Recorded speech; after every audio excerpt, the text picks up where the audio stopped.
Saudação, galerinha, sejam todos bem-vindos aí ao nosso canal. Vamos para mais um vídeo hoje, as notícias do dia 2 de 2 de 2023, e vamos começar aí com a notícia, que está na mídia aí, que é bombástica, na verdade, se nós formos analisar aí de cunho, se formos analisar de forma fria, realmente é um caso absurdo, chegar ao conhecimento do povo uma situação dessa aí, E o senador Marcos Duval, que inclusive era aliado, não sei ainda qual é a situação depois dessa bomba,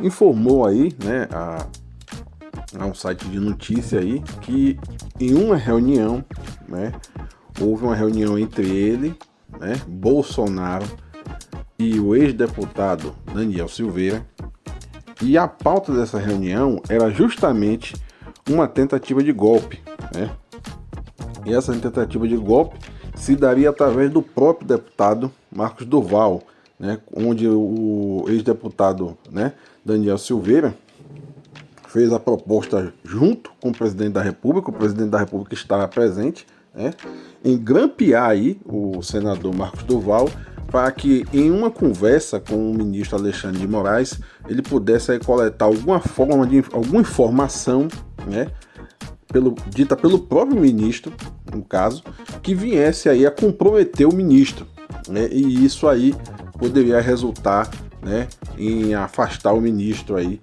ou até mesmo poderiam usar essa informação, de outra forma, não se sabe realmente como era que eles queriam realmente aí, vamos dizer assim, afastar o ministro ou fazer com que o ministro Alexandre de Moraes deixasse, de fazer realmente aquilo que a lei manda, E aí, o que acontece? O próprio senador Marcos Duval disse que quem estava o tempo todo falando a respeito dessa suposta tentativa de golpe foi o ex-deputado federal Daniel Silveira, Ele informou que Bolsonaro se encontrava em silêncio, e ficou em silêncio o tempo todo, E aí, gente, fica aquela situação, De repente, essa conversa chega hoje na mídia, todo mundo fica sabendo disso, E dia 8 de janeiro, mês passado, houve realmente uma tentativa de golpe, onde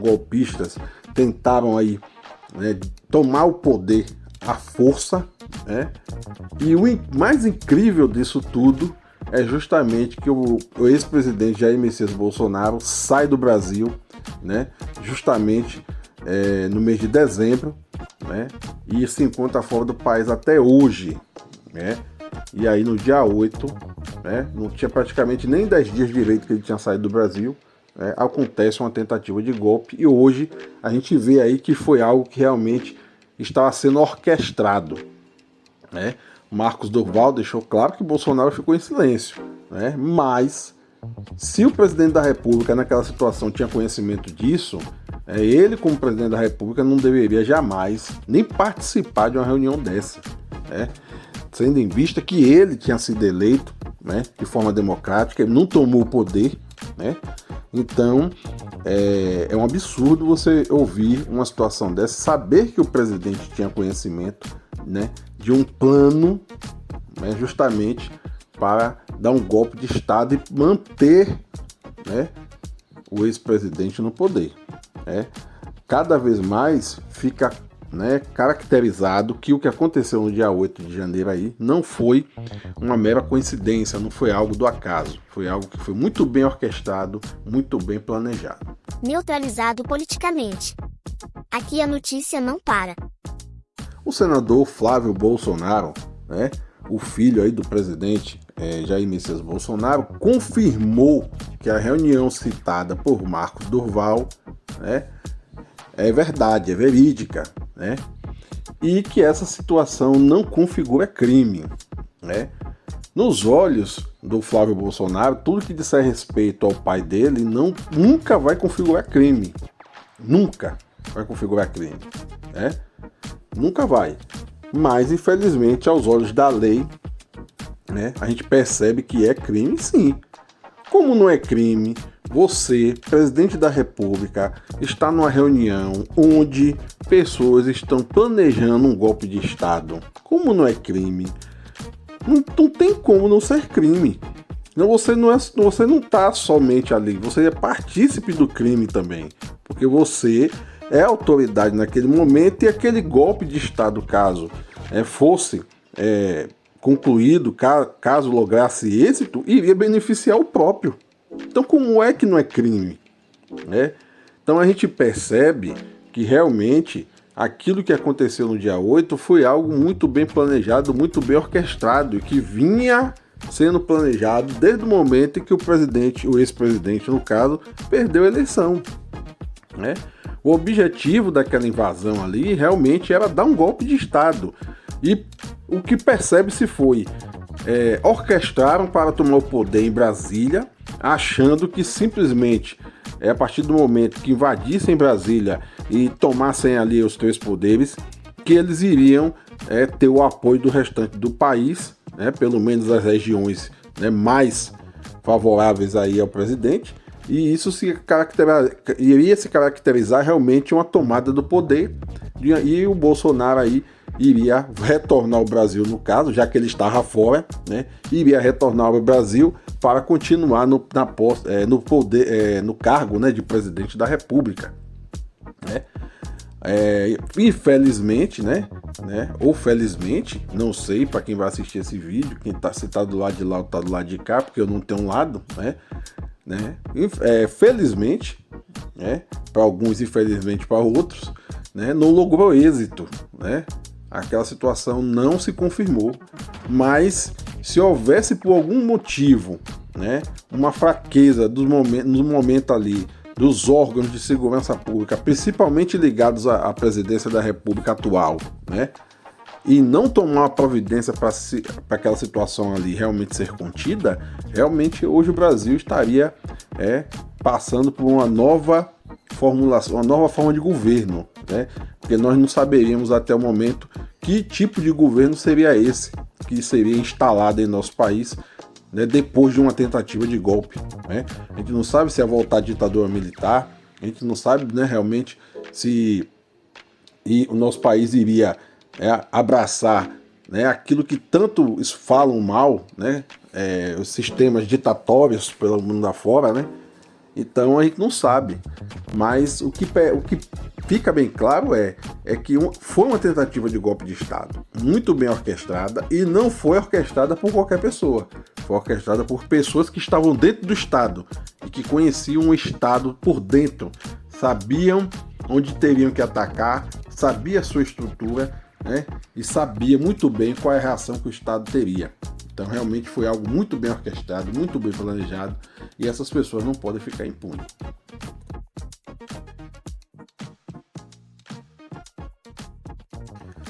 E um dia após ficar sem mandato, ex-deputado Daniel Silveira é preso, e em sua casa foi encontrado aí equivalente a R$270 mil em espécie.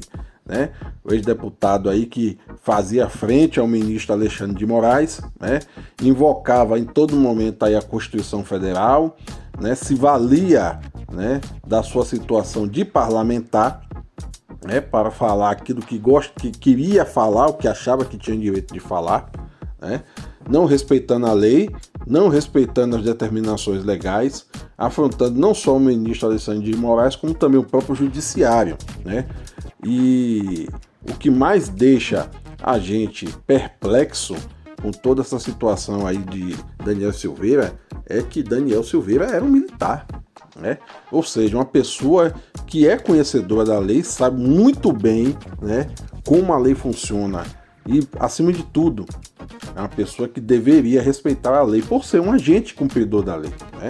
Então, foi preso hoje por várias transgressões aí, das medidas que foram impostas a ele aí pela justiça, e por sinal, agora, depois da sua prisão, nós tivemos aí uma reviravolta, com relação à situação aí né, da denúncia, né, que foi feita aí pelo Marco Duval, né? O Marco Duval, né, chegou agora a dizer que o presidente da República não tem mais nada, não tinha nada a ver com a situação, né? Que em todo momento ele ficou em silêncio, né? E que o idealizador da tentativa de golpe foi Daniel Silveira, né? Estamos vendo aí uma reviravolta dessa situação e estamos aí também prestigiando, né, um bode expiatório, né? Como já está preso mesmo, a culpa recai sobre ele, ele fica preso lá mesmo e ele assume a culpa, né? Vamos ver até onde a fidelidade realmente do Daniel Silveira ao ex-presidente Jair Messias Bolsonaro vai, né? Vamos ver, porque se for realmente comprovada essa situação, é mais um crime que vai ser aí imputado a ele, né? Será que realmente ele vai querer segurar essa bronca, né? Será que realmente ele vai querer segurar essa bomba, né? Talvez a coisa agora é muito de figura, né? Porque quando você é um parlamentar e tem direito de falar o que quer, do jeito que você quer, a hora que você quer, né? Mesmo que a sua fala ofenda terceiros, né? Você está protegido pela Constituição Federal, né?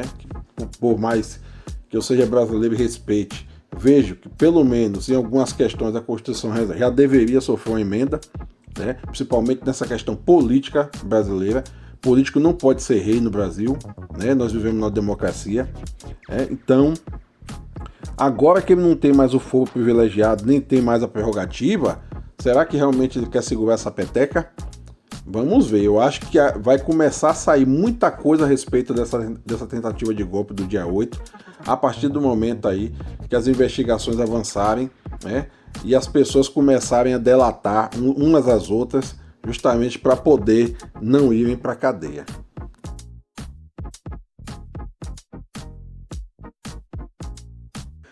Reeleito no Senado, Pacheco prega que polarização tóxica seja erradicada.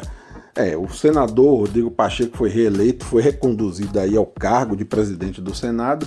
Como eu vinha dizendo já há vários vídeos atrás aí, se você vem seguindo a gente no canal, você já está sabendo disso. Se você não segue a gente no canal, se você não é inscrito, aproveite e se inscreva, né? Porque você fica atento aí. Nosso canal fala sobre notícias aí, principalmente no mundo político aqui do Brasil, né? Então vamos lá, vamos continuar. Eu já tinha dito que ele iria ser reeleito, com folga inclusive, né? E realmente essa informação se concretizou ontem, né? Ele foi reeleito aí. O Rogério Marinho obteve uma boa votação, mas não teve a quantidade de votos suficientes para poder realmente aí ser eleito presidente do Senado, né? E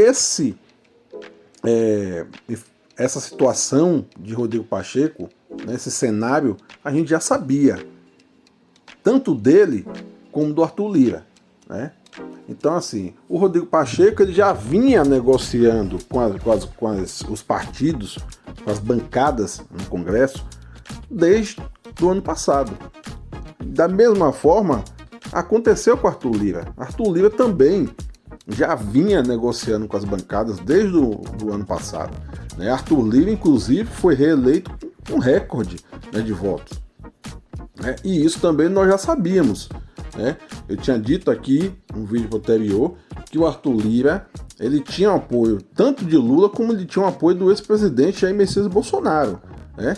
Ele tinha ali o PL para votar todo para ele, aquela bancada toda do PL, que era de Bolsonaro, e tinha ainda a bancada de Lula, que foi, como eu disse a vocês, a negociação vergonhosa que eu falo, canso de dizer que essa política brasileira, infelizmente, é vergonhosa, né? É vergonhoso você saber que para aprovar algo que venha de benéfico para o povo, né, tem que existir uma prostituição dentro da política, porque você tem que tocar favores, né, você tem que dar algo em troca, porque se você não der, as coisas que vêm em prol do povo não são aprovadas, fica jogado de lado, né? Mas essa negociação veio desde aquele período que Lula foi diplomado e que entrou o governo de transição em ação e queria aprovar a PEC do Bolsa Família para pagar os R$600 às famílias mais necessitadas, com mais R$150 por criança menor de 6 anos de idade, né? Então, para se aprovar essa PEC aí, Lula teve que realmente fazer várias negociações aí com Lira e com Rodrigo Pacheco, né? Então, essas negociações envolviam inclusive o apoio à recondução dos dois aos cargos de presidente da Câmara e presidente do Senado, né? Então, não era novidade isso. A gente sabia que existia aí, né, 90% de chance dos dois serem reconduzidos aí ao cargo, né? Os outros que tentaram, foi nobre, foi lindo, foi maravilhoso, mas infelizmente a gente já sabia que eles não iam ganhar. Essa é a grande realidade, né? Eu sempre disse aqui nos vídeos aí que dificilmente Rodrigo Pacheco e Arthur Lira perderiam aí essa recondução, essa eleição para presidente do Senado e presidente da Câmara dos Deputados. E isso se confirmou ontem, né? E digo a vocês que foi bom para o Brasil? Não sei. Não sei. Sou muito realista, não sei. Não sei. O Rodrigo Pacheco falou que o ódio, né, que é a polarização tóxica, tem que ser erradicado, né? Mas não é isso que a gente está vendo.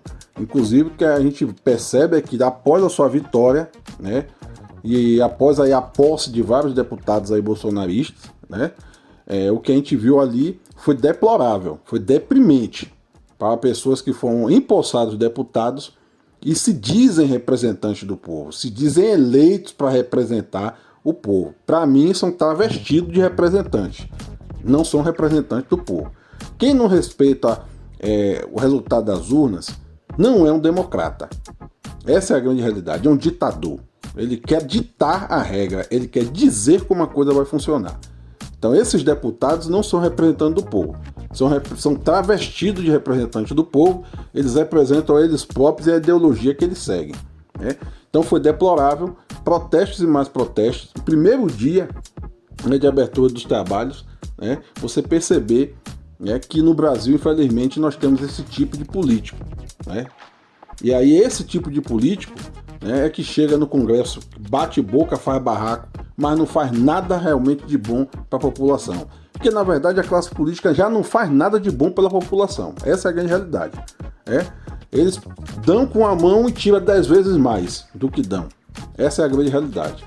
Mas ainda temos que aturar esse tipo de político, que é aquele político barraqueiro, né, cheio de presepada, né, que tem a ideologia dele lá, e quer aplicar a todo mundo. Eu acho que todo mundo tem que seguir aquilo e tem que pensar como ele pensa. Me admirei muito de ver um jovem, né, ser empossado como deputado federal com a conduta de um moleque dentro de uma posse, né? Fiquei horrorizado com aquilo, né? E principalmente sabendo que o indivíduo, né, apoiou a prática que foi cometida no dia 8 de janeiro.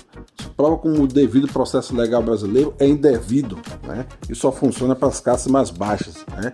E quando o crime é cometido por quem tem colarinho branco ou está lá dentro da política, né, as coisas para acontecer demoram muito mais, né? O trâmite é outro.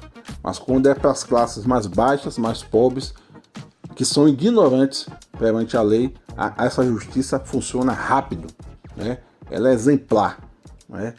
Então o Brasil realmente precisa de uma reforma, mas uma reforma geral, porque a população não aguenta mais esse tipo de político que nós temos, né?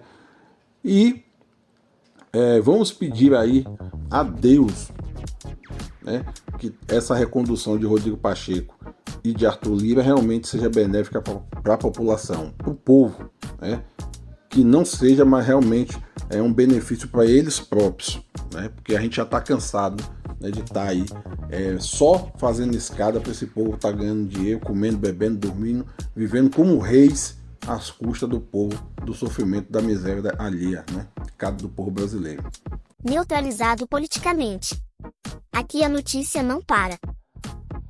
E Anderson Torres, né, ficou para ser ouvido hoje pela Polícia Federal. Inclusive, a Polícia Federal foi ouvir o Anderson Torres lá. Não foi divulgado até o momento que eu estou gravando aqui, né, o depoimento dele, o que ele falou, deixou de falar. O Anderson Torres aí, ele era o ministro da Segurança, né? Depois, com a saída de Bolsonaro, passou a ser secretário de Segurança do DF. e é apontado aí, segundo as investigações, como um dos responsáveis pela lamentável cena que nós vimos aí no dia 8 de janeiro, né, quando invadiram os três poderes aí e fizeram a depredação, né, desses três poderes.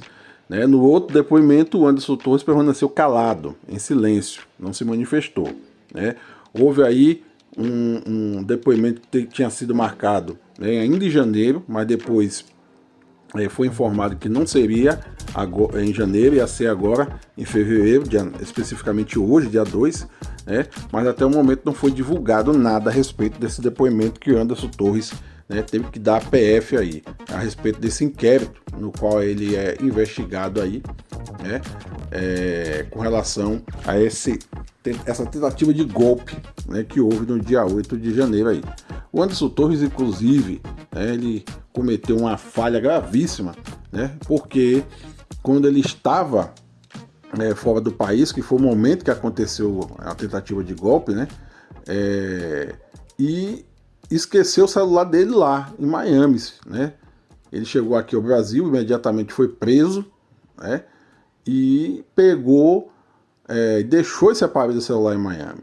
Isso pesou muito para ele, porque assim, o governador do estado, que está afastado aí, o Ibanez Rocha, levou o próprio aparelho, ele próprio levou o aparelho para a Polícia Federal fazer a perícia, ou seja, ele não esperou nem ser intimado, mesmo sofrendo aí de forma coercitiva, a forma coercitiva do Estado, a busca e apreensão aí em sua residência, no seu escritório de advocacia, mas ele cooperou desde o início com a Polícia Federal, né? Não se esquivou. Então o Ibanez Rocha, ele já tá praticamente, ele já tirou o dedo da reta, ou seja, eu não tenho nada a ver com isso, eu não sabia de nada, e já comprovou isso. Ele pode até ser investigado ainda também, mas que ele já demonstrou que ele não tem nada a ver com essa tentativa de golpe, já demonstrou. Diferentemente do Anderson Torres, que deixou o celular lá em Miami, permaneceu calado até agora, né? Até agora o site de notícia que estou aqui olhando de novo, não estão falando a respeito do depoimento dele, então não deve ter sido divulgado. Então assim, o que acontece? A meu ver, a situação para o Anderson Torres fica cada dia pior, principalmente depois dessa bomba aí, dos Marcos Duval, falando a respeito aí desse plano que tinha sido elaborado para dar um golpe. Inclusive, como eu disse, o Marcos Duval recuou já, da fala que ele tinha dito anteriormente, que o presidente estava lá e tudo, que o presidente tinha questionado ele, e recuou, e segundo informações também da mídia, esse recuo do Marcos Duval foi depois de ter recebido aí telefonemas, dos filhos de Bolsonaro. Quem está falando não sou eu não, quem está falando aqui é o site de notícia, está falando aqui, que depois que ele recebeu um telefonema, do filho de Bolsonaro, ele recuou, e já disse aí, entregou no caso aí, jogou tudo em cima do Daniel Silveira. Então assim, a situação está ficando cada vez mais complicada, e o Anderson Torres também está se complicando a partir do momento que fica calado, e não fala nada. Como eu disse, vamos ver, a fidelidade realmente dos bolsonaristas a Bolsonaro, porque se realmente Bolsonaro não tinha culpa de nada, esse pessoal aí que planejou vai ter que segurar a peteca. E se Bolsonaro tinha culpa de algo, de alguma coisa, aí é que a gente vai saber se realmente essas pessoas são amigos dele ou não, ou são fiéis a ele ou não, porque vão ter que segurar a peteca também, ou não. Pelo que eu tô vendo, a tendência natural é começarem aí a sair, a começar aí a gente ficar sabendo das coisas, porque essa mesmo, dessa conversa entre os três, foi algo que surtiu agora, é uma bomba agora, recente, então vamos ver o que vai acontecer mais para frente, e aí nós vamos saber realmente se os bolsonaristas realmente são fiéis, como eles dizem que são fiéis mesmo. Valeu, galerinha, se você gostou do vídeo, se inscreva em nosso canal, ative o sininho das notificações para você ficar atento aí a tudo que está acontecendo, certo? Comente e curta o nosso vídeo, tá? Ajude aí a gente a bater a meta de 1.000 inscritos aí, pra gente começar a fazer nossas lives aí, beleza, gente? Muito obrigado e até o próximo vídeo.